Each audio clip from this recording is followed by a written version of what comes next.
Hey, Mary Beth, this is Name redacted. I think you might have hit my car with your bike only a couple days ago. Thank you, everyone, for coming to Chicago Podcast Festival, presenting We Still Like You. I just wanted to let you know that I serve a really big God. That I serve a really big God. That I serve a really big God. These people don't want to tell you these things. That's what you have to know. They don't want to tell you, and they're going to do it about the time that they sucked. They were so bad. And we all have them. That's the thing. If everybody's an asshole, no one's an asshole. But, also, we're all assholes. Correct. Hi, I'm Jesse Batend, and this is We Still Like You, the embarrassing storytelling show. This week, coming to you live from the Chicago Podcast Festival.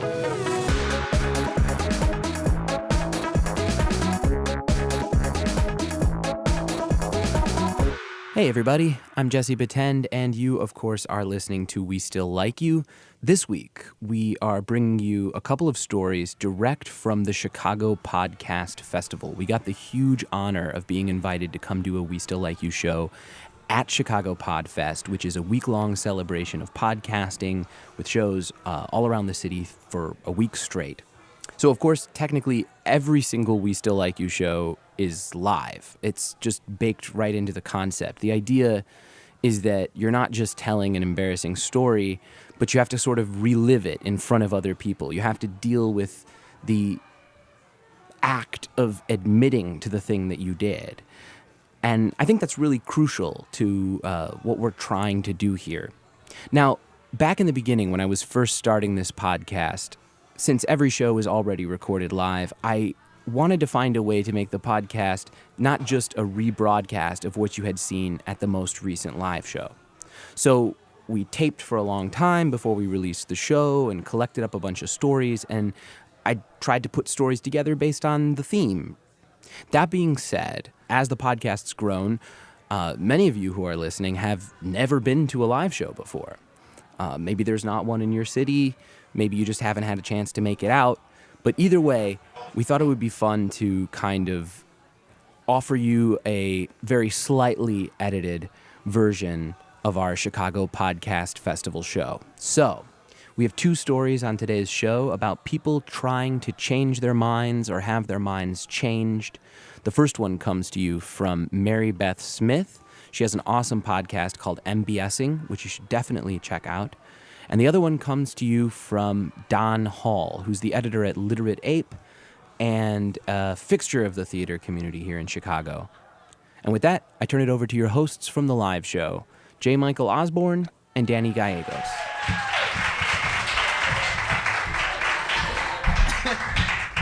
Hey everyone, how we doing? Hey! We're your hosts. We are our hosts. We're just hosts. We're the Just nameless hosts. This is Danny Gallegos. This is J. Michael Osborne. We having a good night? This is by far the earliest we've ever done We Still Like You. Yeah. Oh, wow. It's I feel like it's like morning. Good morning. Good morning. It's a little Sunday school class that we like to call We Still Like You. Has anyone been to We Still Like You before? Oh, hey. And who's here for the first time? Welcome. Generally, we applaud, but I appreciate the hand raise, letting us know. So this is a show. How would you describe this show? It's genuine stories from people's lives about a time in their life when they were not the good guy. So it's not your typical embarrassed, oh no, I was embarrassed. It was no, I embarrassed myself. Yeah. All these, so these people don't want to tell you these things. That's what you have to know. They don't want to tell you, and they're going to do it about the time that they sucked. They were so bad. And we all have them. That's the thing. If everybody's an asshole, no one's an asshole. But also, we're all assholes. So correct. But in coming to this show and hearing these stories, you essentially sign a contract that this is a place of unconditional love. Okay? So after every story, I can't even remember what they do. What do they do? You guys raise your glasses. Hopefully you have one. If you don't, you mime it. Yeah, you mime Please it. mime it. Please mime it. and you go, we still like you. So, all right, already catching on. Fuck us. Cool. No, you don't need us. We're gonna do some tests though. Yeah, we wanna get you know, used to the theme. Get you into it, get it loosey goosey, get it fun and boosy. Okay, you're doing great, Danny. Help me. One great riff after the other. You wanna start it off? Give a little sample. So when I was in high school, I was not there on the day that we picked our sport in gym class, and I came back the next day and they told me that I had to do football, and if I failed my last marking period of gym, I would have to go to summer school for gym. So I had my best friend at the time run over my foot with his car. We still like you. Jesus Christ, I haven't heard that one. Yeah, I forgot about that. I ended up having to write like a 10-page essay instead of it, and I didn't go to summer school. Yeah, Tight. You want to get this thing started? Sure. Okay. All right, guys, your first performer, we're so excited to have her. You can catch her on her podcast, MBSing. Do you guys like podcasts? Yeah, do you guys like podcasts? No! We hate them. I don't know why I'm here. Great podcast, very funny lady. Guys, give it up for Mary Beth Smith.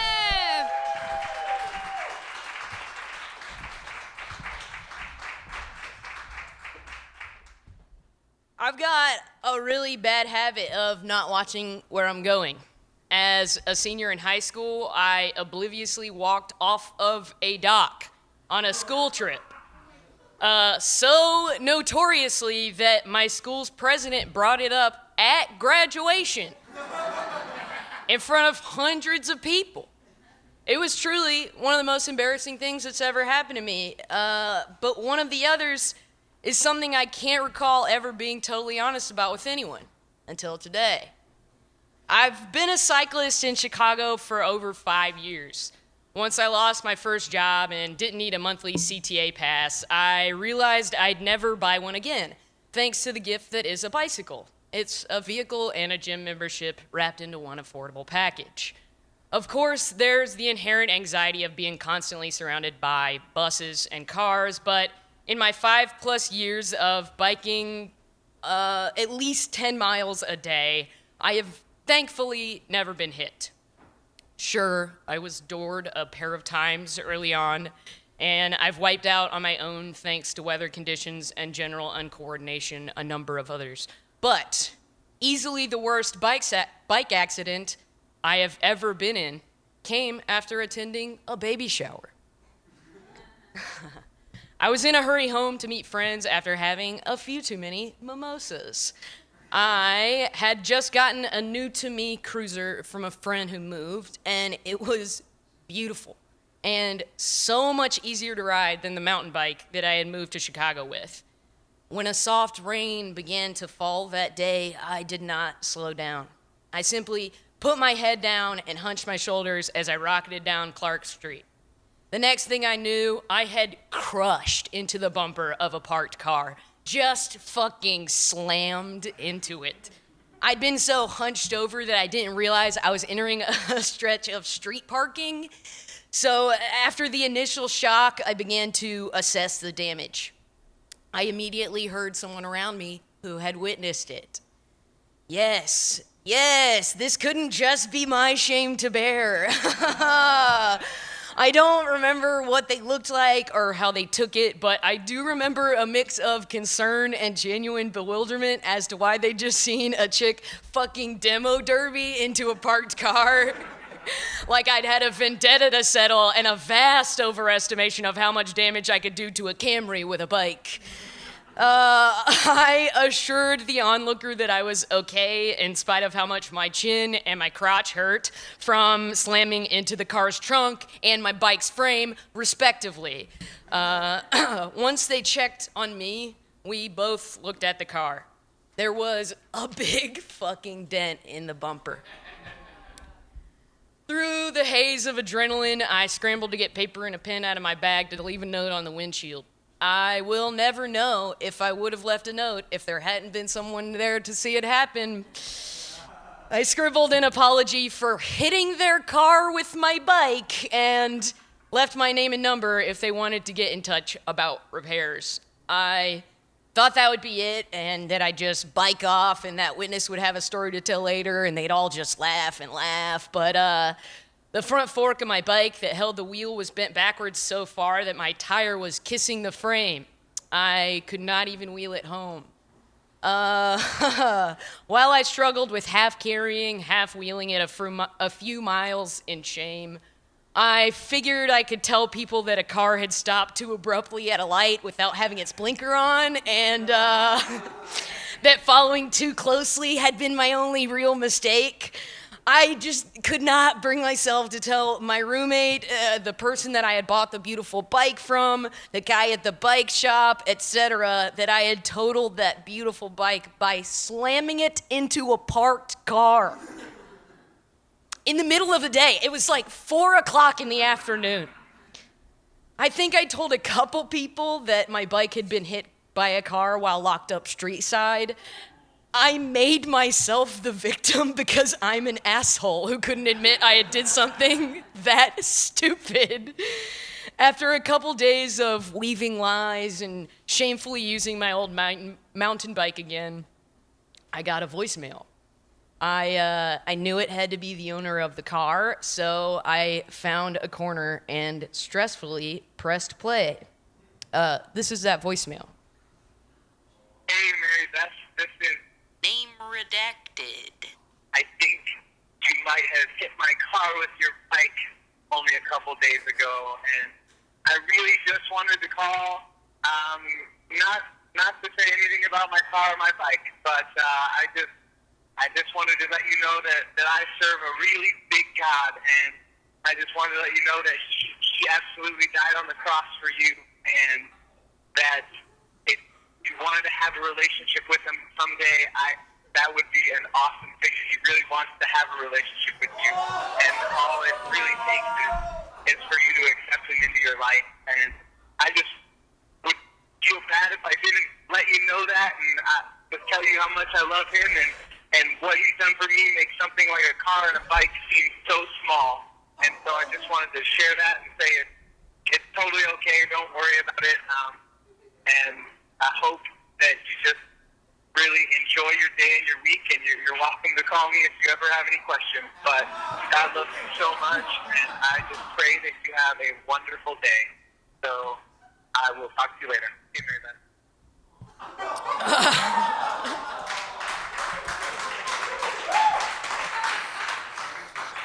I'm honestly impressed.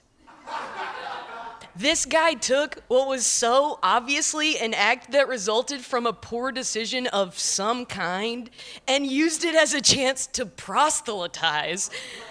Whether he was thinking a sheep had really fallen away from the flock or was hoping there'd be enough relief involved at not having to figure out insurance claims that I would just literally come to Jesus, I gotta say, it was a really big fucking relief, and I thank the G-Man that it was all behind me and that I would never have to tell anyone what actually happened. As a bit of a coda, just in case you think I got off too easy and didn't learn a lesson here, I did end up saving money to buy the beautiful little road bike I still ride today, and I have hit one other parked car with it. Also, because I wasn't looking up. Also, because I wasn't entirely sober. That second time, I escaped with nothing but a bent handlebar and a bruised ego at the fact that I had clipped a car while trying to play the popular augmented reality mobile game phenom, Pokemon Go. Thank you, and I'm sorry for giving cyclists a bad name. Mary Beth Smith, let her hear it. We got a couple questions. This is the first time I've ever told this story, so if he does somehow hear it and get in touch with me, if he's still got my number, I would welcome it, honestly. Don't worry, he's not listening to our podcast. I wouldn't think so either. Mary Beth Smith, one more Thank time. you guys. Thanks. Hell yeah. All right.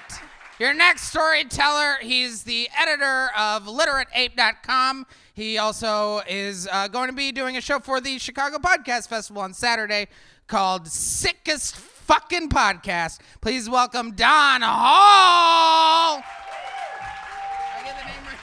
It's all good. That'll work.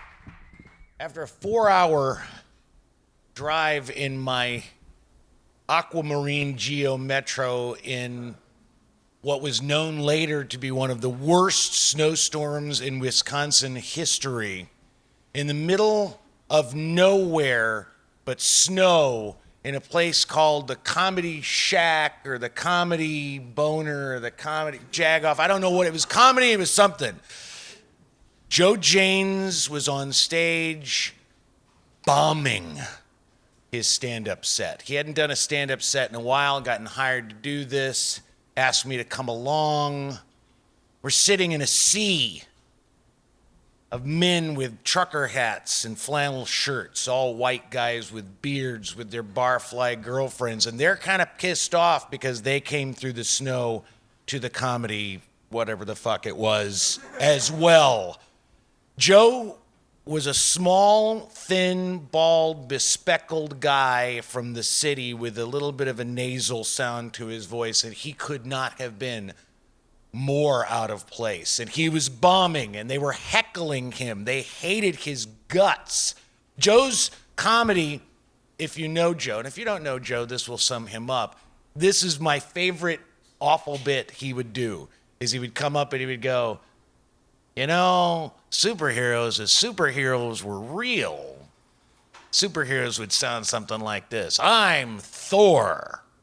Really Thor, right here. It just kind of hurts when I move like this. That's just a joke. Okay, so maybe you would have hated him too. So in the midst of this melee of redneck mountain men convention of the worst experience ever, when Joe indicates for me to come up on stage to do the agreed upon fill in the blank improv scene we said we'd do, I didn't want to get up on stage. I didn't want to save his ass, but then it occurred to me that I was dressed just like this crowd of Neanderthals. I had a trucker cap, I was wearing a flannel shirt, I had a beard, I had glasses, but other than that. So I thought, all right, I'll go up. I'm not going to leave my buddy hanging. And to fill in the blank improv scene, the way it works is you just start a scene, get a suggestion, you do a scene, and then throughout the scene, you get a noun or a verb from the audience by stopping your sentence and indicating that they would yell something out. That's how and then you incorporate it in the scene. So we've been doing the scene for about 30 seconds. The suggestion was the beach. And I go, buddy, you are a real, and I hold out my hand and I hear, faggot! And the crowd screams with approval. Let's jump back to when I was in college. When I was in college, I was Rush Limbaugh in training. I was a homophobe, like to the degrees that I don't even know how to explain, and I am ashamed of it. I would sit in the Bruff Commons area, the cafeteria, and I would sit and talk about how the gays should be shipped off to islands so they go sodomize each other, and that AIDS was the gay plague, and I voted for Reagan, and all of this, I know, and it was, but at the time, all my friends, we'd sit around the table and I'd hold court and they would laugh and we would just be these prejudiced, bigoted fuckers, and we didn't care. Until one night, my very good friend, like one of my best friends, like a friend that I would take a bullet for, comes in, Billy. Middle of it's like probably 2 o'clock in the morning. He's just pissed drunk, and he comes in and he throws something, and I don't remember because I was pissed drunk too. Throws something at me. He says, I can't be your fucking friend anymore, Don. I went, why? And he goes, because I'm gay, you fucking asshole, and he leaves. Once I sobered up and realized that it wasn't about me, because I was horrified at how I'd behaved and how he'd sat for months at the table and laughed along with everybody else. Once I got past that, I realized I needed to change something about myself because I'd lost somebody that I really, really deeply cared about, as much as somebody 20 years old can deeply care about anything. I went and spent about 6 months going to all the gay bars in Fayetteville, Arkansas, and there are a lot of them, by the way. And I would go and I would sit down and I would get a drink and I would wait to see somebody sitting, and then I would come up and say, "Hi, I'm Don. I'm a fucking homophobe. Would you talk to me about it?" I got beat up a couple of times. Truth. I had drinks thrown in my face, but once in a while somebody would sit and talk to me, and I kind of went through this process of kind of reprogramming how I thought. When I moved to Chicago, that made it easier because all of a sudden, instead of being in Arkansas and Kansas, which is where I'm from, I was surrounded by a cornucopia of people, every imaginable stripe of human being, and that proximity started to change things. I determined that I wasn't going to be that person ever again. Now, about a year ago, Second City, there was a big kerfluffle about the audience being really, really angry and sort of, really, really just assholes, and that they had to put up a sign. And I'm a firm believer that as the comedian, as the performer, you control the tempo of things. The audience should and can and will say anything they want to, and it is your job then to control it. It is, however, easier said than done. I put out my hand and I said, "Buddy, you're a real," and the guy yells, "Faggot," and the whole room goes crazy. And there's a moment, and I remember it like it was yesterday, where Joe and I look at each other. And we don't know what to do. And we look at each other for a moment, and there's a moment of just sadness. It's just, that's the best I can come up with, just kind of despair when we realize this is what we're going to do. Because of this crowd, because of this snowstorm, because there's really not any easy escape.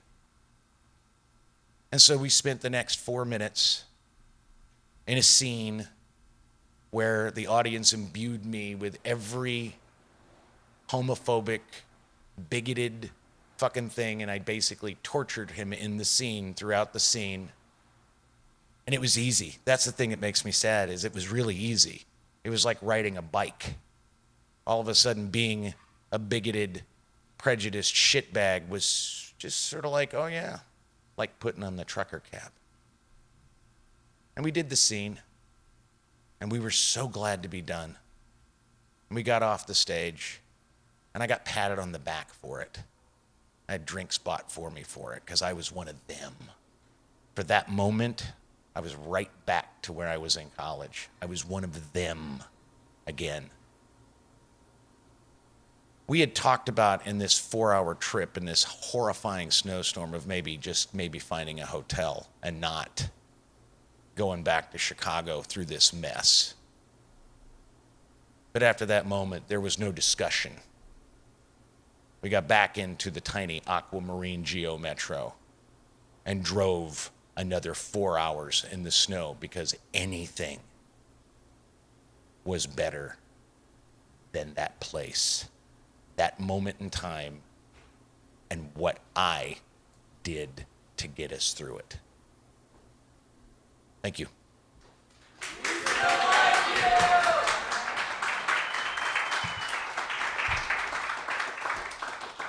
Guys, keep it going for John Hall. Any questions? Yes. Did you ever talk to your buddy again?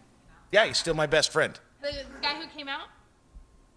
Yeah, Joe? Talking about No, the guy from college. Oh no, that is one of my enduring regrets of my lifetime, is that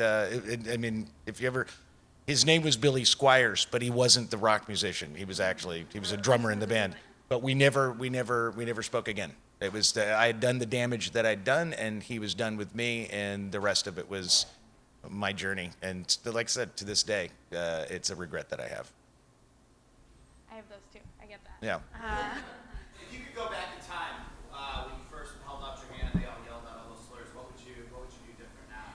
Great question. And that is a great question. And that's one of the things I thought about when I was trying to think of a story to tell tonight. It's like, what is something that I really would, if I could go back and do it over again, what would I do?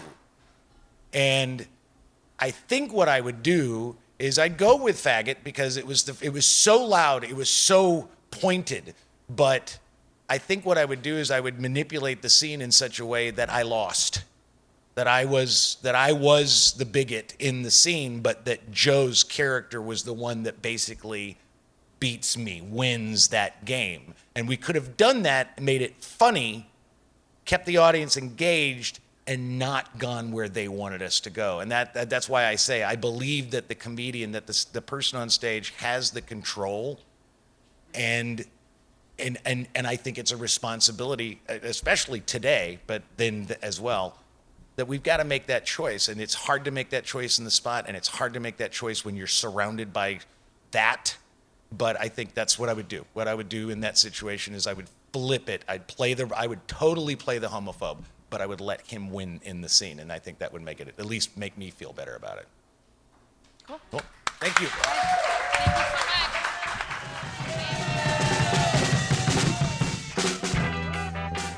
And that does it for this episode of We Still Like You. Thank you so much for listening.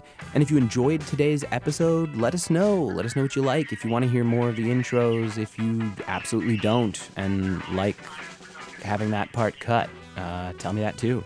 As always, if you want to tell a story at We Still Like You, feel free to shoot us an email at westilllikeyu@gmail.com, and I'll get in touch about how to do the show. If you want to help support the show and keep us growing, check out our Patreon. It's an easy way to sign up for a regular donation that goes straight to the show and straight back into bringing you more shame. Thank you for listening. We Still Like You is produced by Dan Sheehan, Danny Gallegos, Tyler Snodgrass, Shannon Knoll, and J. Michael Osborne, who is also our resident live artist. In Los Angeles, it is produced by Andy Sell. The podcast is produced by Jesse Pretend, engineered by Jesse Pretend and Sam Haas. Our theme song is Specific People by Jake Tobin.